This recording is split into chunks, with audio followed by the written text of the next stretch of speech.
For most farmers, the season feels long. Months of decisions, dozens of operations, endless chances to adjust, correct, compensate.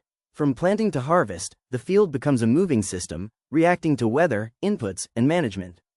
This creates a powerful illusion, the idea that control is distributed evenly across the season. But it is not. Modern agriculture encourages this illusion. Precision tools, variable rate applications, mid-season corrections, rescue treatments, foliar feeds, growth regulators. They all suggest the same thing: if something goes wrong, it can be fixed later. The problem is that crops do not experience time the way humans do. They experience sequence. Every biological system is built on order. Roots form before leaves. Water uptake precedes nutrient transport. Cell division sets limits long before yield is visible. By the time a deficiency is measured, the architecture that caused it already exists. This is why planting matters more than most people are willing to admit. Not emotionally, physically, planting is not the start of the season. It is the point where the system locks in its potential. Everything that happens afterward operates inside boundaries defined in the first days. And those boundaries are surprisingly narrow. At planting, the crop does not care about yield targets. It does not care about market prices. It does not care about how advanced the machinery looks. It responds to three things only: contact, depth, and environment. If any of those are compromised, the crop does not fail immediately. It adapts, and adaptation is expensive. Modern systems are very good at hiding early mistakes. Uniform emergence masks variability below the surface. Early vigor gives confidence. Green fields create reassurance, but biology keeps score quietly. Roots remember stress, cells remember restriction, structure remembers pressure. By the time symptoms appear, the season is already reacting, not progressing. This is why farmers often feel surprised by yield loss. Nothing obvious went wrong. Operations were timely, inputs were applied correctly, weather was acceptable, yet the result disappoints. The explanation is uncomfortable because it challenges the idea of constant control. Most of the season is not about building yield. It is about protecting what was already decided. And that decision happens when the seed meets the soil. Planting is the only operation where the farmer directly defines the plant's physical starting conditions. After that, the plant negotiates with the environment on its own terms. Technology can assist, management can reduce damage, but nothing can rewrite the initial structure once it forms. This is not philosophy, it is physics and biology. The seed does not emerge into an abstract system. It emerges into a microenvironment shaped by machinery, moisture, pressure, and timing. That microenvironment determines how roots explore, how water moves, how nutrients become available. Everything else follows, and yet, planting is often treated as a logistical task. A race against weather, a scheduling problem, a throughput operation. Speed becomes a metric, area covered becomes success, uniformity on the surface becomes proof. But the soil does not respond to speed. It responds to force, downforce, compaction, shear, moisture displacement. Every planter pass creates a physical structure underground. That structure is either favorable or restrictive. There is no neutral outcome. Understanding this requires a shift in how planting is perceived, not as the beginning of work, but as the final moment of true control. Because once the seed is placed, the system is set in motion. And systems, once started, rarely forgive their initial conditions. At planting, the field looks calm. Rows form, residue moves aside, the surface appears organized, controlled, uniform. From above, everything suggests precision. Below the surface, something very different is happening. The moment planting equipment contacts the soil, a physical transformation begins. Not chemical, not biological, mechanical. Soil is not a static medium. It is a structure made of aggregates, pores, water films, air spaces, and living organisms. That structure exists in a fragile balance. Planting disrupts that balance by design. Openers cut, discs slice, wheels press, closing systems reshape. Every component applies force. Every force rearranges particles. The key question is not whether the soil is disturbed. It must be. The question is how it is disturbed, and under what conditions. Moisture content is the first variable that matters. Soil behaves differently at different water levels. When dry, aggregates resist deformation. When wet, they deform plastically. This is where many problems begin. At planting, soil is often near field capacity. Moist enough for seed to soil contact. Soft enough to cut cleanly. But also vulnerable. Under these conditions, Pressure does not fracture aggregates. It smears them. Smearing collapses pores. It seals surfaces. It creates layers of low permeability. These layers are invisible from the surface. They sit millimeters below the seed, exactly where roots are supposed to grow. Downforce amplifies this effect. Modern planters are heavy. They must be. High-speed planting, residue management, and consistent depth demand weight. But weight does not discriminate. It transfers directly to the soil profile. Too little downforce creates shallow placement and poor contact. Too much downforce creates compaction and sidewall smearing. The margin between the two is narrower than most operators realize. Depth control adds another layer of complexity. Planting depth is not just about emergence timing. It defines the initial root trajectory. Roots grow where resistance is lowest. If the zone below the seed is compacted, roots move laterally. If sidewalls are smeared, roots follow the slot. This creates shallow, restricted root systems even when nutrients and water exist deeper. From the surface, emergence still looks uniform. From the plant's perspective, the underground map is already compromised. Closing systems are often treated as an afterthought. They should not be. Closing determines whether the soil returns to a functional structure or remains sealed. Excessive pressure over compacts. Insufficient pressure leaves air gaps. Both reduce effective contact between roots and soil particles. Without contact, water movement slows.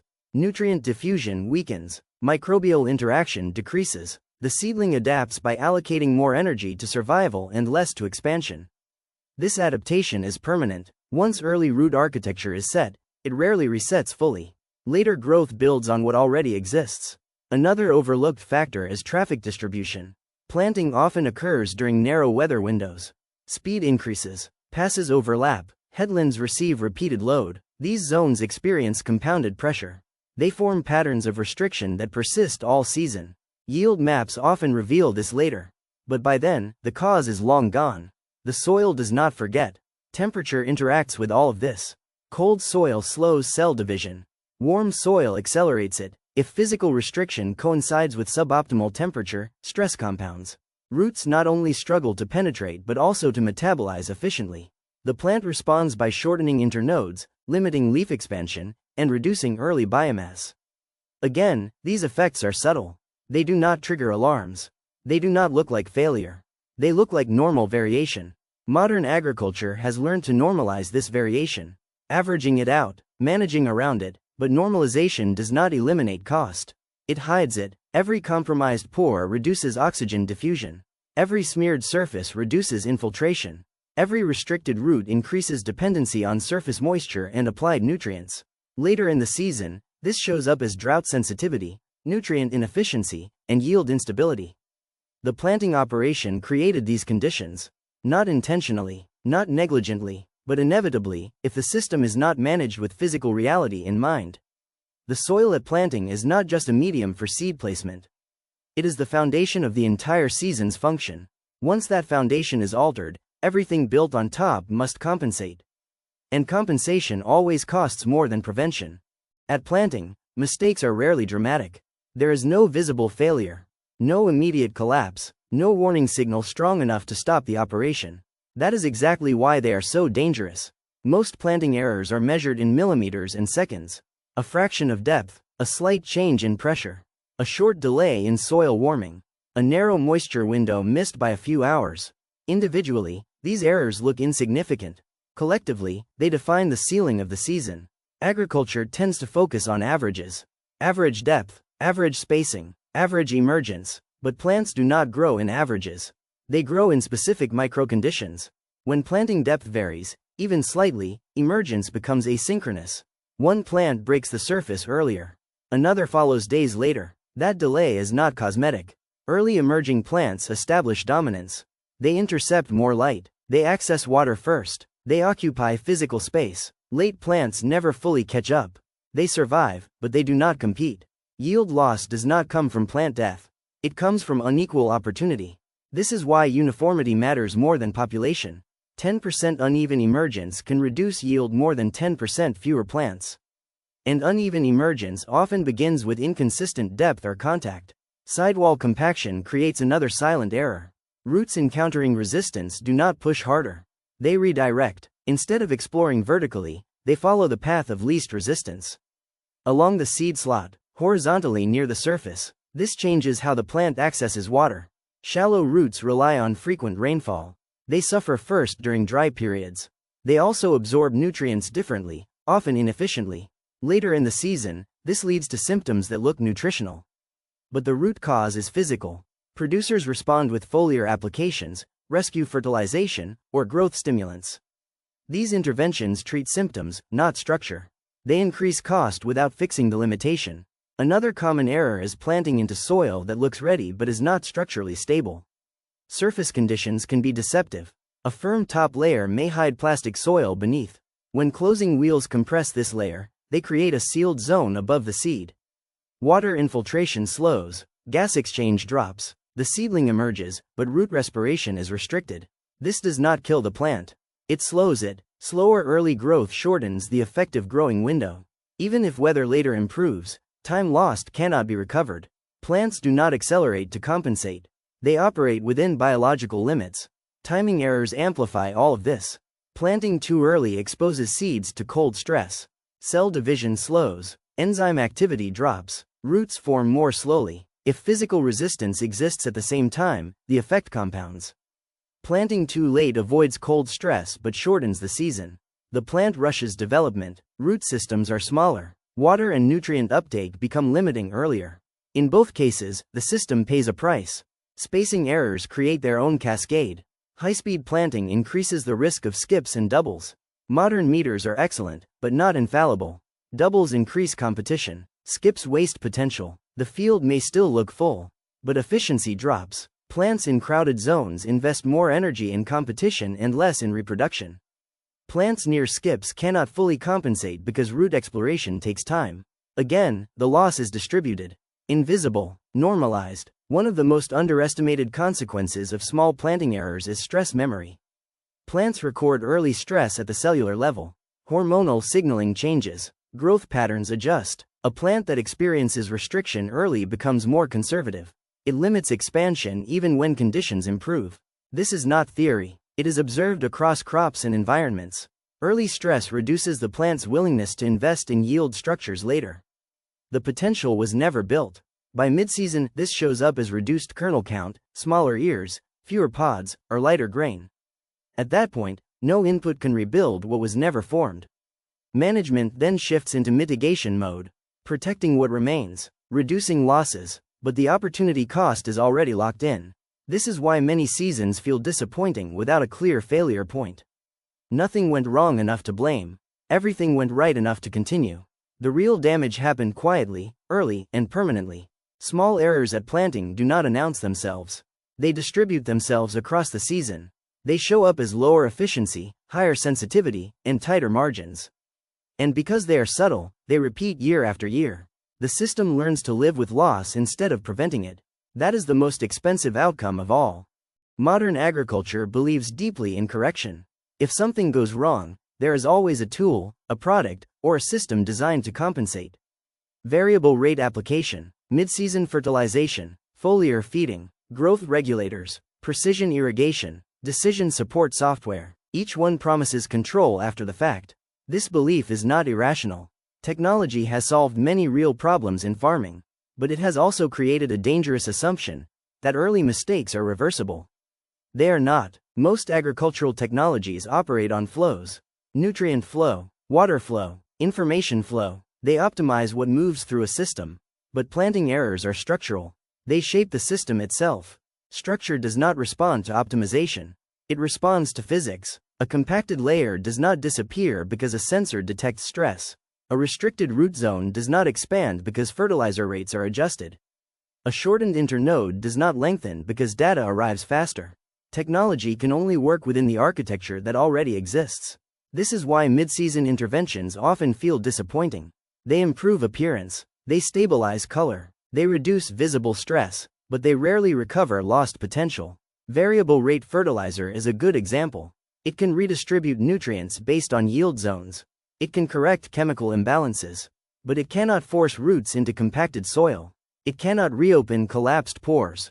It cannot change early root angle. The nutrient may be present. The plant may be hungry, but access remains limited. Foliar feeding faces the same constraint. Leaves can absorb nutrients, but leaves do not build root systems retroactively. They cannot reconstruct early vascular pathways.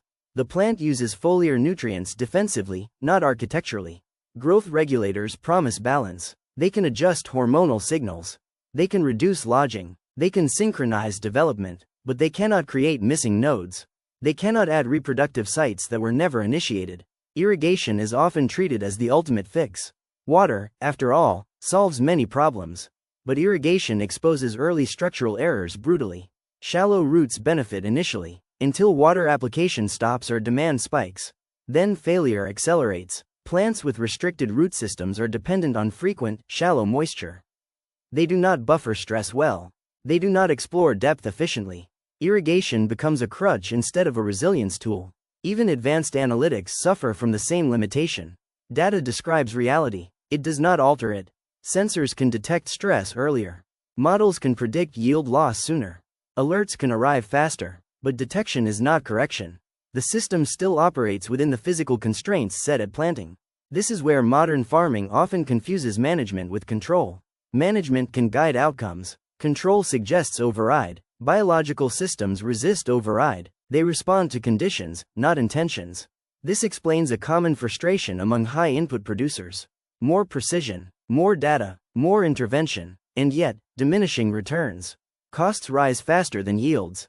Stability decreases. Margins tighten. The response is often to add another layer of technology. Another subscription, another product, another system, but layers do not fix foundations.